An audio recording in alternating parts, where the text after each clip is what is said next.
I'd muted myself. Awesome. If we're ready to kick off then, thank you all for coming along and spending your Thursday afternoon with us for an hour. For those of you who are joining us for our first Tailify or Zoom in with Tailify webinar, we're delighted to have you. We hope you get a lot of value from the event. This is a follow-up from our previous event looking at the trends in coronavirus, but you don't need to have been to that one to sort of understand the context of what we'll be talking about today. The session today will focus on the millennial mind, and we'll be taking a deep dive into how consumer behavior has changed for millennials. And the reason that we're sort of diving into this area in particular is just some of the feedback that we had off the last time. Millennials at the moment have adapted the fastest. They also have typically the most spending power out of all the target demographics. And so we'll be diving into their consumer behavior shifts, some of the driving forces behind it, and where we expect that to sort of take us on.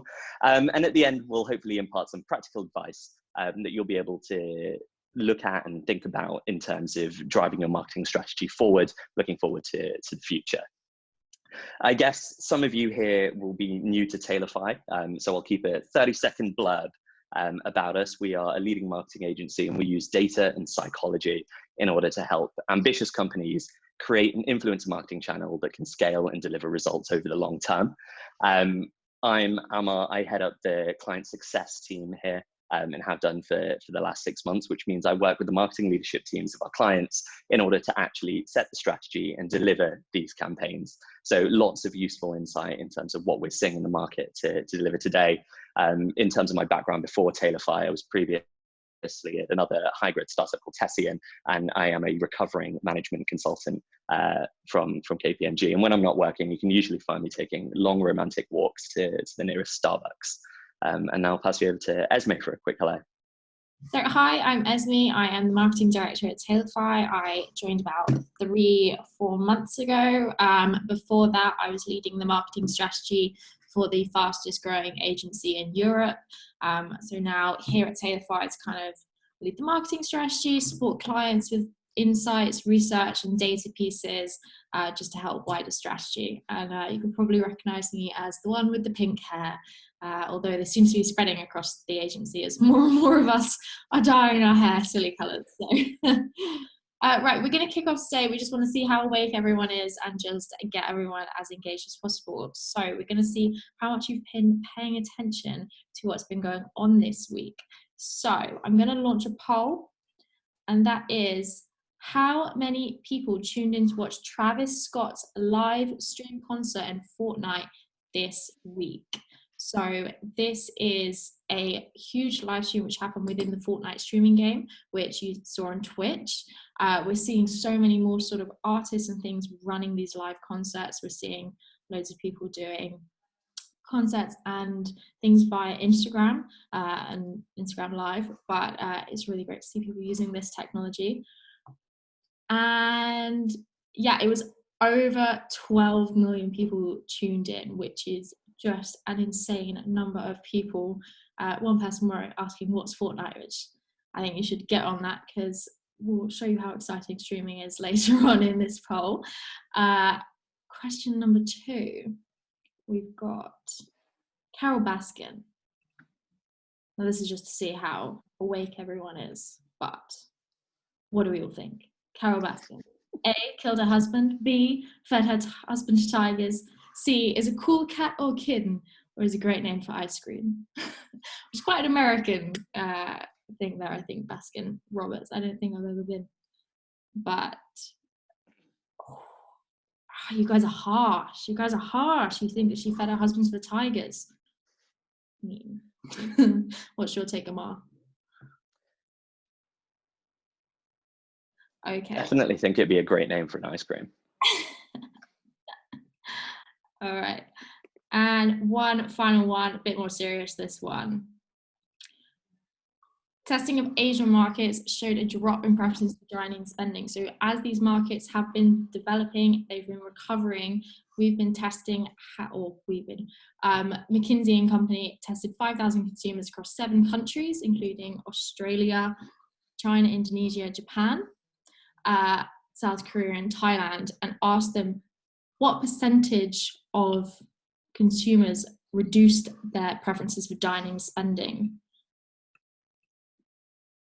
So can I see any responses here? No one, no response. Oh, maybe that's the one that's not working. Interestingly, this is 30 to 70% showed a decrease following the poll. So I'm going to stop sharing that one. Okay.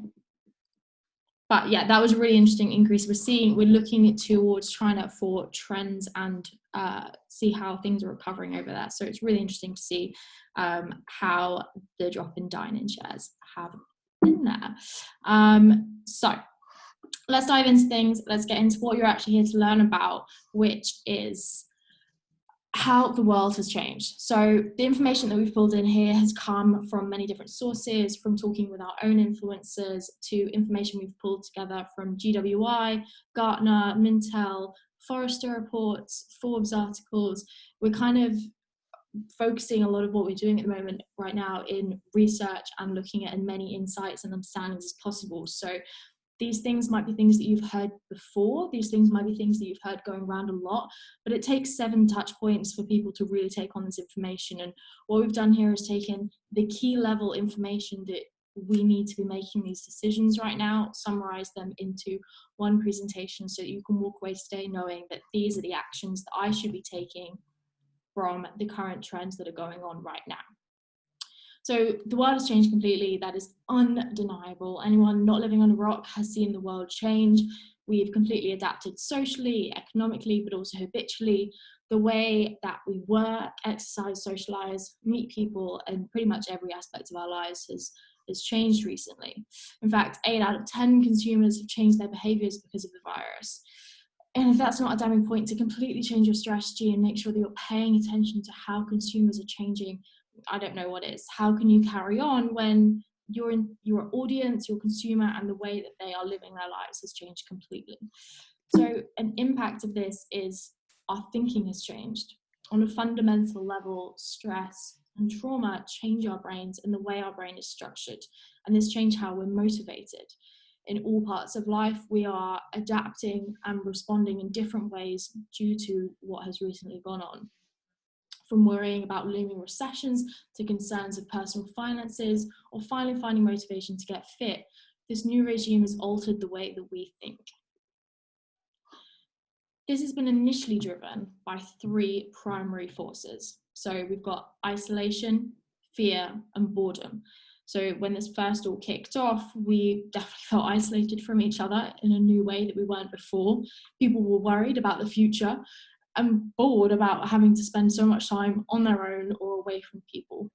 This is manifested into 4 specific negative feelings which inform consumer decision making. So we've got fear, anxiety, fear of missing out, which is FOMO, and guilt. So those sentiments are particularly prevalent along Millennial and Gen Z, we're finding.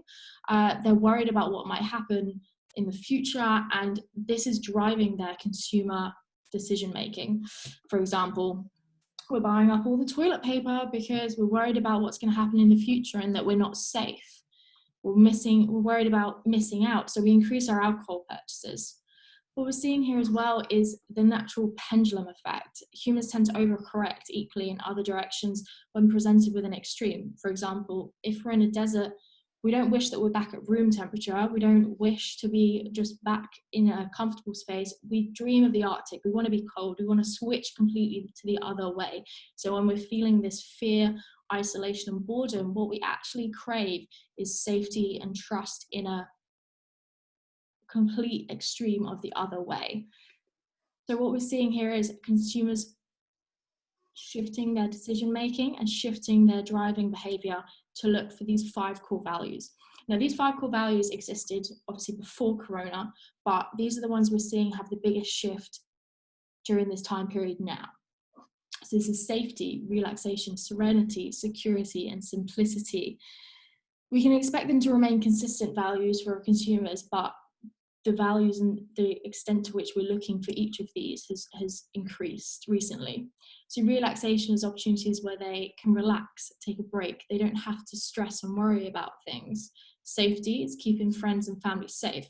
This is actually the only value to have reduced from 2018 to 2019, but we are expecting this to go up in 2020 as people are feeling unsafe in themselves, uncertain about the future. Serenity is where we're seeking out peaceful surroundings and situations. So for example, people looking for meditation and yoga classes, which have increased dramatically since 2010. Security increased the most during this time period and has constantly been increasing since 2010. And simplicity is the core value for consumers at this time. Increase the second most. So security increased the most, simplicity the second most, but still simplicity the most considered core value for consumers. Because people want easy, accessible ways. Look at the rise of things like Uber and Deliveroo. People want easy solutions to things. So when you're making these content plans, it's important now to understand that consumers are feeling negative, but looking for a dramatic shift over to these core values, these positive reinforcement in their lives. So when you're making content plans and when you're communicating about your brand at the moment, consider how you represent these core values within yourself. So all these things that have changed in our thinking have led to the social explosion.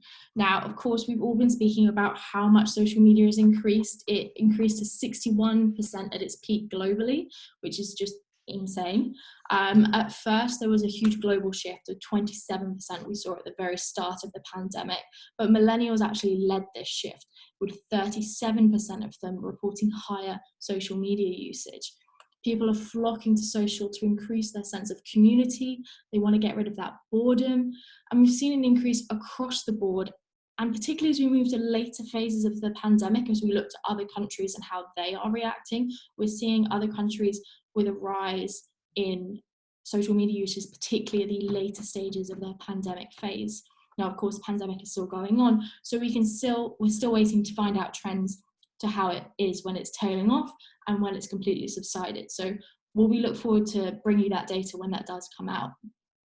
So WhatsApp has also increased by 40%. So we can see this need for community coming out more and more as people are changing the way that they're consuming media and they're switching to social. But with all these new people on social, advertisers are there less and less, which showed us in the drop of CPC across Facebook and other platforms during this time. But Ammar is going to touch on this more later, so I won't encroach on his area too much. I'll let him go on with it. So we're going to move on to the changes, if any, that people have made a result of COVID-19. So we all knew that there was going to be, like, if you told me that people were going to stay at home, like, we could have all suggested that, yes, we're going to see this huge growth in people moving to social media and spending more time on it. Like, you're going to pick up your phone more if you're not at the pub. So what this has seen is a huge growth in engagement and content created, but what it's brought with it is also a huge amount of noise that brands have then struggled to stand out from. So what we're learning at the moment is how do we attract those audiences when there's so many more people online, so many more people talking about things and creating conversation and creating content? How do brands stand out? And how do you stand out with the right messaging? What do consumers want to hear about at the moment? What are they interested in? And then how do you convert them into loyal fans so that you can keep them after this period has done, so that you're not just talking about this one thing and that's all they're interested in? You're converting them into loyal fans of your actual brand rather than just what you're talking about right now. Another outfall of the social explosion has been the rise in streaming. Of those who weren't streaming at all before, 40% have now started streaming, which represents a 10% increase in the overall number of streamers, which is a phenomenal growth and the biggest industry to have seen this type of growth following Corona. Close to a third, 28% of overall consumers' annual spend is on digital services, but yet again, millennials are seen as a higher consumer during of this digital services, with 34% of their annual spend going on digital services. This has been driven by three core factors at the moment. So we're finding people have a desire for entertainment. They are seeking that. They want to get rid of that boredom that we discussed earlier.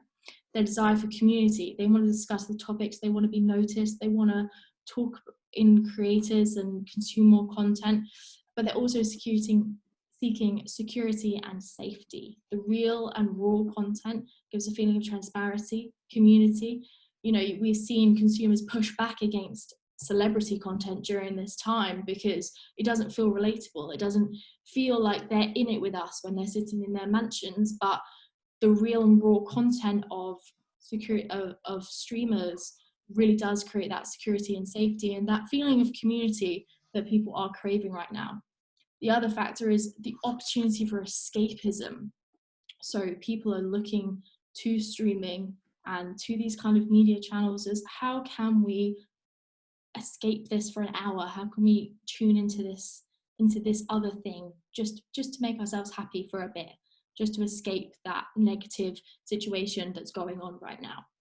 This is important because we've seen video rising dramatically and the rise for desire and on-demand video content. People are finding online communities a suitable replacement for their offline connections. But the huge increase in usage and spending shows that this has value in consumers' lives. They're invested in it and they are ready to start consuming content in this way. One thing that's been incredibly encouraging for us to see is the discoverability. Consumers are still looking to discover brands online and they're doing it through social. Millennials have the highest percentage of brand discovery through social. 35% of millennials use social media doers. 46% of people report that they're online shopping with new retailers, and only 17% of people say that shopping with a well-known brand is a top priority at the moment. So that's really important to understand that not only are all these people rushing to social media, but they are open to hear about new brands, they're open to discover, they're open to buy from them. So there is opportunity there. They aren't just shutting down, they don't just want to talk about things themselves, they are open to still being a strong revenue and strong commercial aspect of the ecosystem. So this brings us on to e-commerce, as we were discussing before, like people purchasing towards. Consumers are now 30.6% more likely to make their purchases online in 2020 than they were in 2019. I mean, of course, this makes sense with people not being able to buy things at the pub anymore, they're not able to go out anymore, so they are shifting their spending over to online. We're seeing millennials in particular using online stores and ordering takeout food at nearly twice the rate of any other cohort. But this is in line with their previous behaviour because they are more open to it. These behaviours were already within their realm. These apps were already on their phone, and we're just seeing that increase even more now because they were already buying in that way before. Interestingly, what we haven't seen yet is something called the lipstick effect. Data from Klarna shows that consumers have yet to fall into this economic phenomenon. So the lipstick effect is this economic theory that consumers buy less pricey items, cosmetics specifically, instead of luxury items during times of crisis or economic recession. The fact that we haven't seen this, the fact that we're still seeing consumers buy high ticket items, long-term items, short-term gains, they're still purchasing in this way, is a positive step because we're seeing that they are not mentally within a recession yet. They are still buying as if we are not in a recession, which is a really positive step in terms of making sure that the economy keeps moving as much as possible. So that's it from me. I think I'm handing back over to Ammar now to talk about the future of these trends. Awesome. Yeah, cheers as the backdrop on the changes of behavior and some of the forces, especially around safety, trust, community that is driving those behaviors. I guess now the bits that I'm going to be talking about are the what's next, or at least what do we think is coming next? What are the things that we should be thinking of? And then answering the big question that is, in essence, so what? What can you do? What should you be thinking about? And how do you actually design strategies and execute against the information that we're providing today? And so I guess the first place to look is what's next. And I actually flip-flopped quite a bit between saying the future is changing and the future is accelerating. And I think it's very easy to fall into the trap of thinking that the things that we see today, the shifts that have happened so far, are going to be around in 6 months, 12 months, 18 months. In fact, what we're seeing is an acceleration rather than a full-on change, but an acceleration in the things that were already happening. Social has been growing exponentially for a while now, since the beginning of the internet and social era. We've seen community increasingly becoming sort of the bedrock of our online lives. And so we've sort of saw those we sort of saw them coming together a lot faster. But I think my favorite sort of example of why we shouldn't take this all at face value and assume that this will be the way that it is sort of looking at exercise. They did a bit of research, I think it was across 17 countries, and they polled sort of 20 different habits that people are forming at the moment. And they said, which of these habits do you suspect will carry on into sort of the post-COVID era? And 40%, roughly, if you average it across 20 territories, where it was the top answer across all of them, said that they hoped that, or they thought that the exercise regime, the frequency, the intensity that they have now would carry on into sort of the new world. And for those of you that have set New Year's resolutions before, this might sound eerily familiar, and you see how much of that actually sticks down the line. And so while we see these behavior trends now, it's not necessarily indicative of the long tail going forward. But sort of going back to the future and what we're looking at, and sort of building out the narrative that Ez was talking about, millennials have always sort of distrusted the establishment. Faceless corporations and, you know, big no-name entities have always been on the radar or the chopping block for us and sort of the wider demographic. And we've seen that accelerate rapidly now, where faceless corporations, I keep calling them that just for lack of a better word, they aren't adapting, aren't changing their messaging, aren't humanizing their marketing, facing some serious backlash online. I expect that to continue regardless or not of COVID, but it's definitely been accelerated by it. And I think one of the things that we should all be looking to do in our communication around COVID at the moment is to humanize what we do. We are isolated, we're all in our homes, physical contact with other people is limited, and we are looking online for that community, for that trust, and for that human connection. And this, as a brand, is a fantastic way to start thinking about that. Secondly, we've also started seeing a positive attitude, or an increase in positive sentiment towards companies and brands that have demonstrable social impact. We've seen this coming for a while now, the rise of the sharing economy, we've got veganism, all of these things that are socially, economically, and environmentally responsible has resonated with millennials for a long time, and has now started to even more so.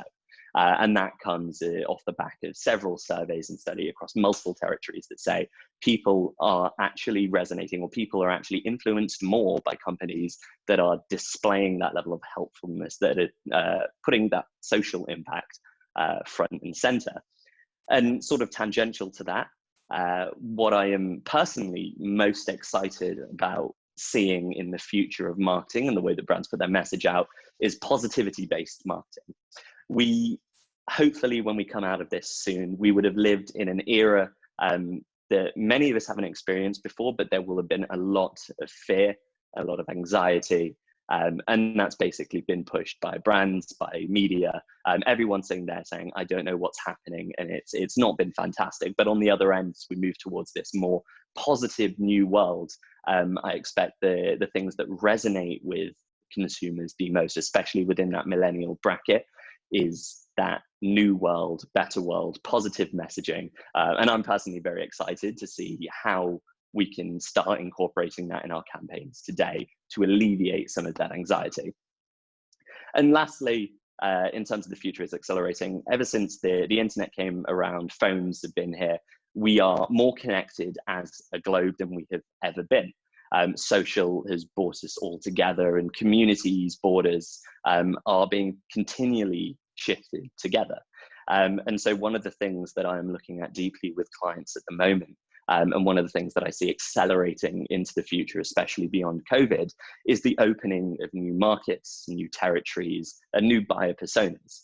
we now have territories in the world that are all stuck indoors, they're all online, and they are all looking for and driven by those same fundamental forces that we were talking about at the beginning. And so a savvy brand or a savvy marketing team can look and expand the reach that they've normally gone for, and say, how can we win a share of this new world? So that's sort of the future area that I've seen, or will sort of come out of the conversations that I've had. So what? What can we do about it? There's a lot of information there. What can we do that will impact this? What changes can we make to our strategies that leverages this information and sets us up for growth on the other side of this sort of anxious time? And these messages you've likely heard before, but as marketers, we know that repeat exposure to our messaging is ultimately the thing that drives behavior change. And so I think it's sort of warranted to go over them again, and hopefully in a little bit more depth and a little bit more actionable than you would have had before. But by far the biggest thing is not to pull back from your marketing activities. I work a lot with marketing leadership teams, especially the first couple of weeks of this pandemic. I've seen chaos, I've seen crisis mode, I've seen people taking the time to pause and reflect and say, what the hell are we actually going to do at the moment?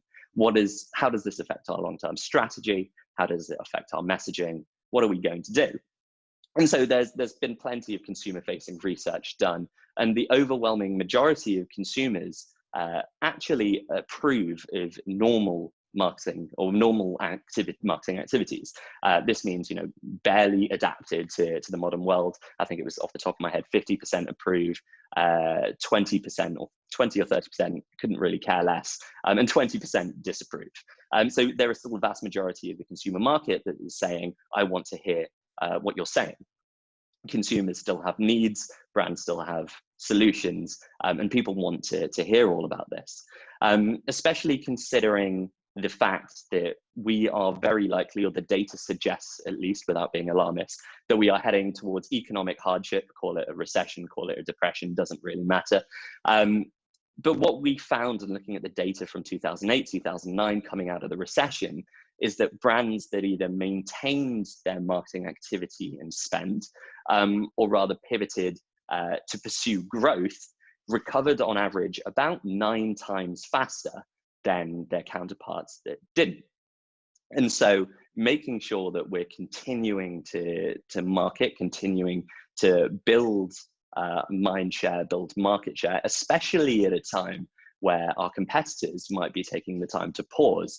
As mentioned earlier, we've seen CPCs fall across pretty much every marketing channel. We've seen a social explosion. More people than ever are on social, where they've curated this information environment. But what we've actually found is there is less marketers there at the moment. We're spending the time thinking, reflecting, but not enough acting. And I think I'll talk about sort of that listen and respond cycle in a second. But my overarching message here is that we should continue to market, maybe not as normal. Maybe we incorporate some of the behavioral trends that we've seen, but the people that come out of this better off will be the ones that move quickly, maintain their activities, and go after growth. So, as we mentioned, there are sort of 20-30% of people that disapprove of normal marketing messaging. And you know what? I've had outreach from brands that sort of skirt around the fact that we're in a pandemic. We are, as much as we hate it or love it, not in a business as usual environment. And so we need to make sense of our new world. And I broadly sort of segment this up into 2 sections. The first is looking at our current buyer personas, and looking at our new buyer personas. So our existing buyer personas have changed. Not necessarily who they are, but the things that they value, their loyalties, their finances, their outlooks, the things that they care about have all changed. And to make sure that you're effectively marketing to these people, you need an understanding of their new reality. There is no point singing, the praises of a luxury item in a world where we have mass unemployment, and people are generally being more frugal. If you go back to Maslow's hierarchy of needs, you can't fill in those top ones until the safety needs are met, the values are all there. And so having a think about, how has my current buyer persona changed in the environment? What does it look like now, but how is it likely to evolve over the course of COVID? And obviously, the longer that it goes on, the bigger these effects are going to be. And so they definitely warrant reviewing over time. But for example, if your buyer demographic is in sort of a lower socioeconomic group, it is likely to hit harder on the finances side of things. And luxury items or marketing in that sense is less likely to be helpful. But however, appealing to the core values of, you know, trust and community can definitely build up brand resonance that will bring you sort of consideration later down the line. One of the things that we saw off the back of the recession as well, especially in terms of brands and loyalty shifts, there are certain brands that we're all loyal to. I am a Apple fanboy and a green giant man. There is no other sweet corn that sort of quite takes the cake from me. But in times of recession, especially when finances are looking a little bit bleaker than usual, unemployment is higher, your core demographic, or, you know, your champions of your brand may not necessarily still be the champions at the end of it. And so it's important to check in to make sure that you're building that community, engaging people, and building up that sort of feeling that when times are tough, the brand was there. This will be applicable to some brands, but not others. The second side of that equation is the new buyer personas. And this personally, I'm actually quite excited about. I work a lot with our clients, especially people that have some sort of subscription component to their business models. You now have a ton of people at home getting more value out of subscriptions. We've talked about streaming. We've also talked about health, fitness, all of that good stuff.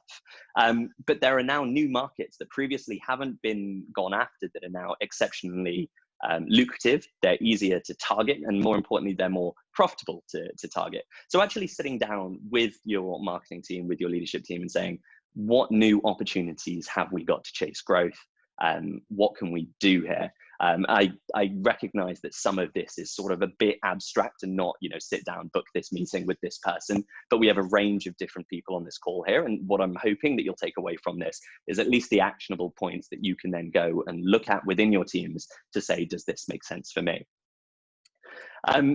And sort of on my last 2 points on how, sort of what can you do in this new world, my next point is about adjusting the message. Priorities are shifting. The driving forces, while are true for millennials, actually resonate quite heavily across the entire spectrum of demographics, with baby boomers actually being the least affected, but we would kind of expect that as they're sort of more set in their ways. But what we're seeing in terms of message, and what we're seeing particularly well work with clients, is, you know, an acceptance of the fact that we are in a new world, an acceptance of the reality for consumers, brands, agencies, even business to business stuff. You've all got to acknowledge that the world has changed. And once you've done that, endeavoring to be helpful, to inform, and to reassure. And I think this ties in sort of very nicely with what Ez was saying earlier around that pendulum effect. It's people are living in a world of anxiety, of fear, lack of information, generally uncertainty. So it only makes sense that messages that play to the other end of that spectrum resonate much better with audiences. And lastly, so with sort of actually wrapping up that point around adjusting the message, most people won't get it right immediately. It involves talking to customers, it involves looking at the landscape, and it involves a deep understanding of the buyer persona, which is why I sort of recommended starting there. Doing that, trying new messages, and actually seeing what resonates is that important in building that flywheel, or calibrating, so that once you've got this nailed down, you can continue these marketing activities through the COVID sort of time.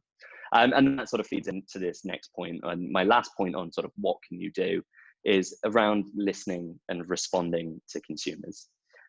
Nobody expects everybody to get it right 100% of the time. But what is exceedingly clear in conversations that I've had is, while we all sit in rooms and we talk about what the consumer wants, very few brands are doing the social listening. And that is actually looking out, reaching out to their customers, looking out to their communities, and actually taking the time to understand what's going on and how the brand can be useful. we all have a tendency to look at things through our own lenses, which is, we are concerned with continuing our marketing activities, securing our own jobs, but putting ourselves in the shoes of consumers and saying, what do they want? Actually taking feedback on board and reevaluating the strategy as time goes on. So that's sort of one element of the listening. The second part is links across the business. I know there are some people in the group that are more skewed towards B2B, but even on B2C, understanding, speaking to sales teams, account management teams, what are customers, what are prospects actually saying? What are they concerned about right now? How can you incorporate that into your messaging so that, for lack of a better word, your narratives are crispy, they're relevant, they resonate? So actually building the links within the business, spending time to do that is especially important at the time. And I think if you build that flywheel of listening, adjusting the strategy and then implementing it, especially now, the brands that can move faster will adapt more quickly, and they will win mind share and ultimately market share when this is all over. Now, conscious that sort of Q&A will be the most relevant part of all of this. And if you haven't already, feel free to drop questions into the Q&A section, because that's coming up in a minute. If I had to wrap all of what I was saying up in a neat little bow, almost, it's the understanding that consumers have changed for good, not necessarily massively divergent, but we've accelerated through change that would have taken years, and we've done it in the matters of days, weeks, and months. There are people undoubtedly in the chat that are expecting, how do we come through this? We will eventually go back to normal. But I'm here to say that there will be a new normal. It won't look like the world of 6 weeks ago or 10 weeks ago. I've lost track. Being inside is driving me a little bit loopy. And so what I would encourage you all to do is take the points that we've discussed today, looking at your strategy, looking at your buyers, looking at the driving forces, your messaging, and the way that you listen to the market, and use that to plan for your new future. That is everything from me. I will pass it by to our resident tech controller, Ez, who can open up the Q&A, I believe, and we can answer some of your questions, and hopefully it'll be a bit more specific to your context. But thank you. Yes, so I can't actually see the Q&A as I'm presenting. So can you see it, Ammar? I can, but it says no open questions at the moment. Okay, or in the chat, there might be any in the chat. None in the chat, assuming I'm looking at the right place. I can see 6 comments in the chat. Yeah, I can see a question. So the question being, what resources do we use to find all of this data, to find all of this information? Well, we tend to use a mix of first party and third party data. First party being, we actually work with a lot of leading brands, not just in the UK and Western Europe, but globally. These are conversations that we have with marketing teams and marketing leaderships to build an understanding of what our people think about from a marketing perspective. And then on the general public perspective, we commission and use research from GWI.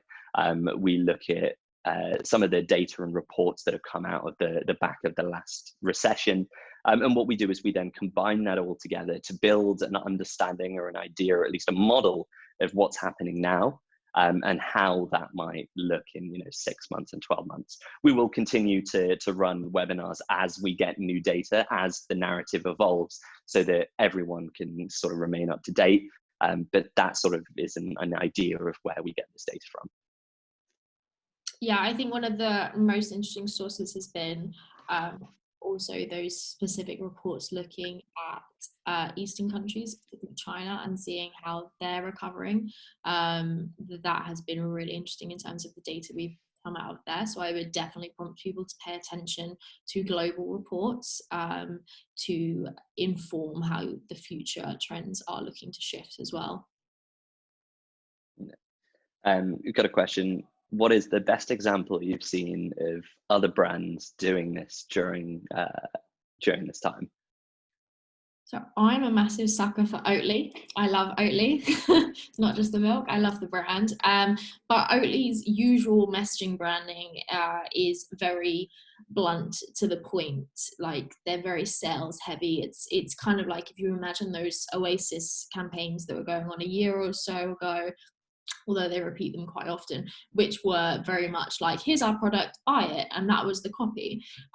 They recognized that this messaging just wasn't going to fly during this time, and they have done an entire recall, and they're now calling their marketing team the creative of the Department of Creative Strategy or something like that, and it's all about creating positivity. They're creating like fun gifts and fun content and just silly pieces of content. So I think that was a really good example of a brand completely changing up and coming up with a new tone of voice during this time, and recognizing that their tone of voice, although normally stands out very well, at this time it wasn't appropriate. We've seen other brands doing lots of highly creative stuff. If any of you guys are part of our WhatsApp group, we send out actually every single day an example of a brand doing examples of these things really well. So yeah, make sure you're in that. Just a slight plug there from me. Awesome. Right, now we've got questions flooding in. So next question from the audience. Any tips for people interested in starting or creating a brand or company now, or should it be postponed due to COVID? I actually have some great thoughts on this. My background is in sort of starting or helping early stage companies grow. And what is actually interesting, taking off the marketing hat and putting on the business building hat, is that lots of the iconic companies that we know now, think the Ubers, the deliveries, were actually started in the recession or coming from the tail end of 2008, 2009. I think it was Albert Einstein that said that the adversity or uncertainty creates opportunity. It's going back to the marketing side of things. I believe there's a ton of opportunity right now. Marketing generally has slowed down. There are now more than ever more case studies of people doing it badly than there are people doing it well. The adaptation, while we're underway, we're not there yet. We are in a COVID world, but we are still in many ways on our way to a post-COVID world. I think understanding making sure that you've got the strong value proposition and it's tied to the driving forces that are sort of creating all of these shifts for consumers. I think that if you can get that right, aligning your message with the driving forces and your value proposition with the pain or the pain points that people are feeling, I think this could be a fantastic opportunity to start a brand or start a company. Yeah. And there's absolutely no need to postpone it. But that is, with the limited information set of a one sentence question in a Zoom chat. Yeah, I mean, off the back of that, I have personal experience of this because my sister at the moment is launching her personal business. She has asked me to come on and help her in terms of the marketing strategy. And this is a conversation we actually had, is now the right time to launch a brand? And I think one of the things that people need to consider is how much work goes into creating a brand and understanding your identity. So it's never too early to start thinking about who are you, what do you stand for, and what are your values, and start cementing that down. And as we showed earlier, we talked about how people are willing to discover new brands during this time. So 100%, I think it's never too early to start understanding what your brand is and start feeding out content and testing. Awesome. Looking at the next question, how can universities adapt to this? Thank you for the question, Elsa. When most of the recruitment was based on ads, uncertainty doesn't help. Students don't apply in situations like this. So I'm sort of give a stream of consciousness, because I think this is definitely an interesting question. I think the underlying forces that drive people to apply to university have not changed. People still seek an education, whether it's for the sake of an education or for the betterment of their lives. I think the message that you put out may have to change. It's probably not the traditional university messages, and I don't have the context of which university this is about, but the traditional university message saying we are the best at this particular thing, or we have this sort of accolade, award, student experience, etc. And so I think there is definitely an element of understanding, I think there is a content marketing perspective here on creating resources that are available for students and for prospective students to find and inform their decision-making processes. A lot of universities will be scrambling and having the same sort of conversations. And so I think I would look to saying, how can I operationalize this as quickly as possible? How can I create content? And content is in and of itself advertisement, whether that being, social content, whether that's blog content, or whether that's influencer content, to help inform students, to reassure them, and sort of going back to those values that we talked about earlier. Yeah, I can't add any more to that. I think that's a great answer. Brilliant. So the next question from the audience, what kind of a drop in, say, beauty niche do you expect in online sales once retail stores open? Have you done any online campaigns with the aim to drive customers to retail since stores are beginning to open up across certain countries in Europe? I will also say, before sort of we dive into this question, we are getting a lot of questions at the moment. If we don't get a chance to answer your question live on the call, what we will do is follow up personally and sort of take it offline and answer them there. So don't be upset if we don't manage to get to them on the chat. So have you got any thoughts on this one? I think this sits much more with you, but I will. Well, so in answer to the second part of the question is yes, we have done campaigns driving people to physical locations. Part of what we do at Tailify is we have this belief that influencer is not just a marketing channel, but it is something that can be used to boost every element of your marketing mix. And so, driving people into offline or offline presences is absolutely something that you should be doing. I think this falls into the category of looking at the future. Where are things going to go? We are seeing a massive uptick on online now. As stores open, I expect it to be sort of a phased return. There is still going to be an element of fear and uncertainty around the timelines of that happening. And even when people are allowed outside, I expect people to be more cautious when it comes to sort of going into stores and shopping in the way that they normally do. There will be a ton of industries at the moment that people realize that actually shopping online is the way forward. Especially, I think, in beauty, this is a time, if you can capture the attention, if you can capture the market share now, people are much more likely to continue doing what they've done than they might have been more traditionally too. I expect it to cannibalize slightly when retail stores open up, but I do expect there to be a lasting impact or a lasting boost to the online side of things. And I think this extends beyond the beauty niche into quite a few other ones as well. I think one of the other things to really note now is think about people's behaviour at the moment. For example, when they are spending all this time online now, they are discovering new things. A lot of them will be discovering new beauty influencers and new beauty brands online. And also the usage of people using those kind of products at home is reduced to when we are actually out and about and seeing everyone all the time. I know for a fact this is the first time I've probably put makeup on in a good few weeks. So like you look at those trends and you see like people probably will be shifting their behaviors back to normal. There will probably be a drop in online as people will be able to shop in stores, but whether those loyalties to those same products changes, we'll have to wait and see until those shops really do start opening up fully. Yeah, but thank you for the question. It was a great one. Definitely made us think. Daria has asked, how can I join the WhatsApp group? I think this one's for you, Ez.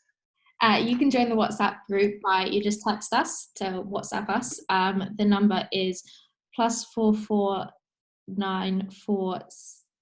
Oh, I'll post it in the thank you for coming email before I get it wrong off the top of my head. But also when you registered for this webinar, you did have the opportunity to sign up for the WhatsApp group.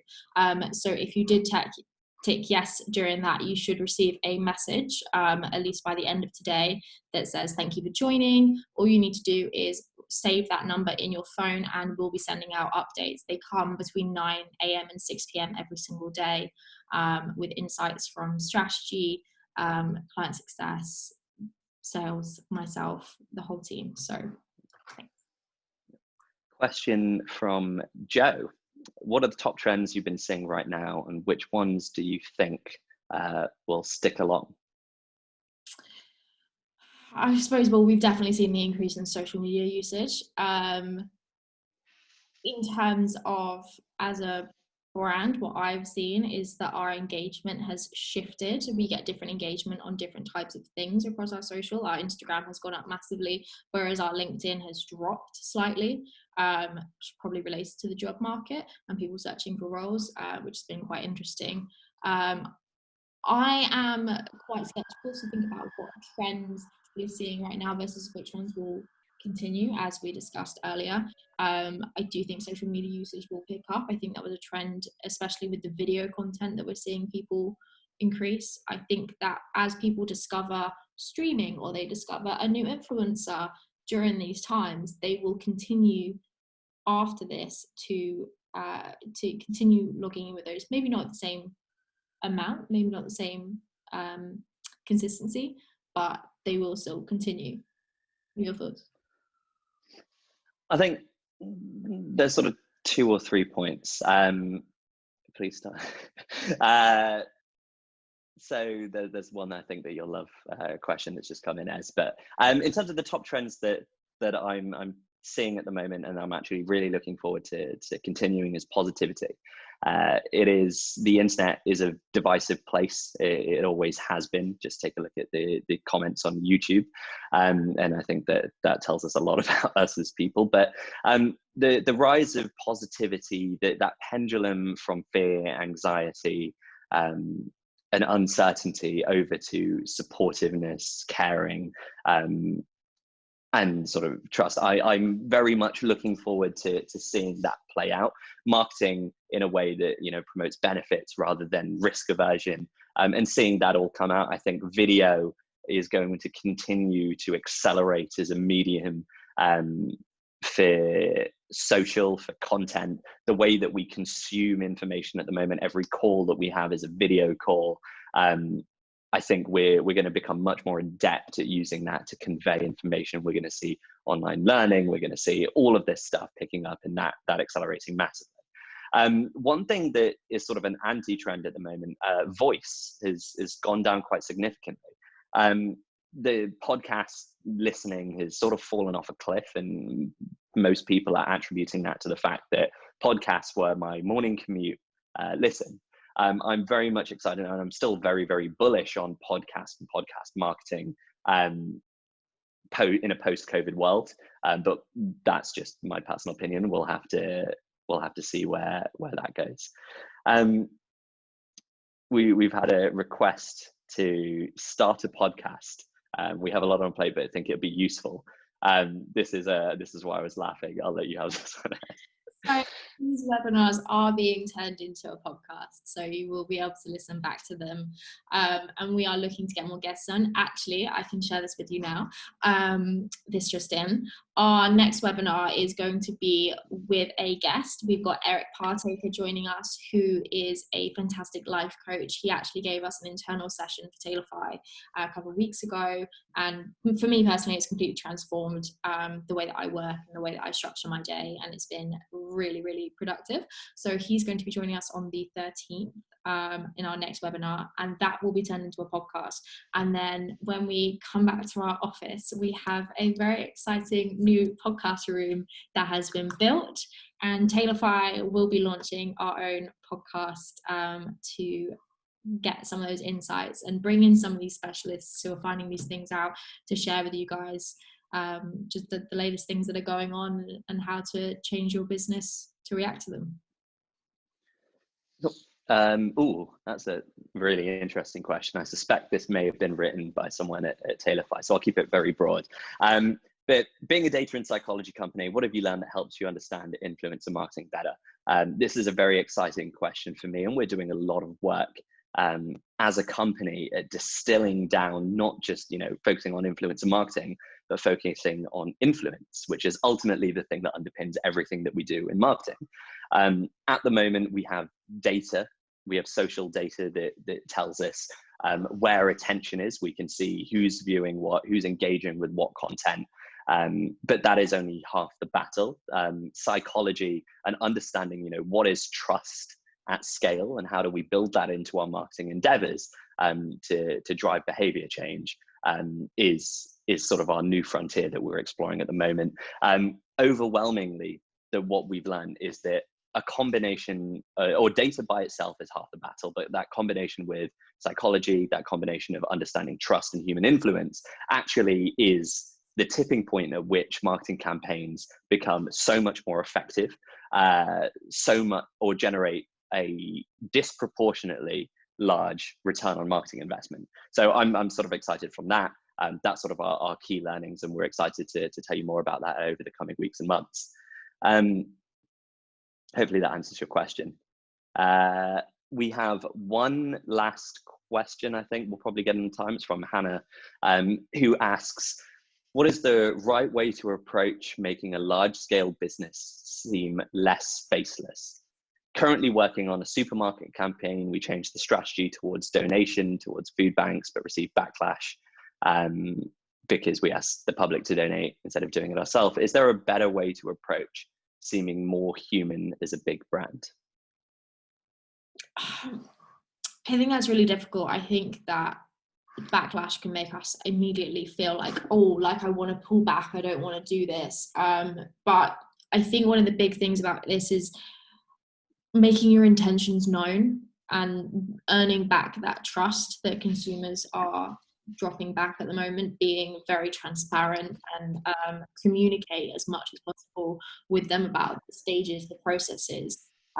We ourselves put up a post. We wanted to do a pro bono campaign. We'd already run one. We wanted to do a second one. And we received backlash for even asking people, like, we wanted to know what kind of campaign could we do and what do people want us to do.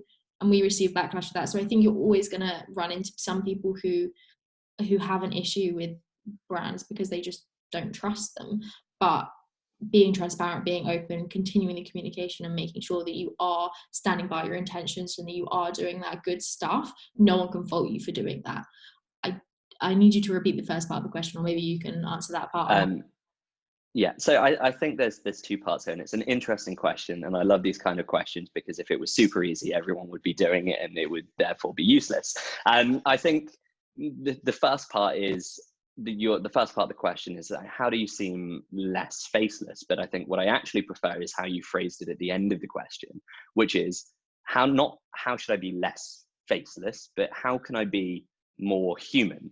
And I think that depending on which way you attack that problem, you get a very different set of answers. So an answer to the question is, how could you be more human? I understand what you were trying to do with the supermarket campaign, and honestly, you will get the rule of the internet is anything that you do will receive backlash from somebody. Can't keep everybody happy, but I can understand where it's from. The sentiments I felt them myself when you see massive corporations basically saying we're going to furlough people, and you know that they have billions in the bank, and you're like, this doesn't make any sense. But I think one of the things that I was having a conversation with about not supermarkets, but something similar, is actually turning your workforce into your influencers. How can you be more human starts with the people that you employ. At the moment, human is what resonates. So what can you do for employees that ultimately turn them into, and I know I look at this through an influence perspective, but turn your employees into their influencers. The goodwill stories are the ones that people want to cover at the moment. That's where positive PR is coming from. How do you turn your employees into the face of your brand? How do you share their stories? How do you support them? And I think that messages like that tend to ripple and resonate outwards. That's just one example of how I might approach it. And that was just purely because I had a conversation about this recently. But I think looking at what can you do to seem human, and treading down that, and then also building out, as we were talking about earlier, that listen and respond cycle. Even if you get backlash, actually turning around, holding your hands up and say, look, that's not what we meant to do, but we get it. We understand the concerns, and let's do things as a community. I think that is an admirable and honorable way to go about listening and responding to things like backlash generally. Hopefully that answers your question. If you sort of want to have a more in-depth discussion about it, because it is an interesting topic, feel free to reach out to me after the webinar, which we are now over time for. Oh my gosh, I'm so sorry. We've taken up people's lunch hours, but hopefully this has been really helpful for people. Even if we've been talking through it now, I still find it fascinating. So yeah, I want to just say a quick thank you to everyone else for joining. It has been just fantastic to have you all here. You can get in touch with myself and Ammar. Our email addresses will be in the thank you email that we'll send out to you all for coming. This recording of this webinar will be available via YouTube and via all your usual podcast streaming services, so keep an eye out for that. If you would like to join our Tailify WhatsApp group, that will also be in the thank you email, so lots of information there, so make sure you read it thoroughly. And I'd just like to say thank you to everyone for joining one last time. Thank you all for joining. Have a lovely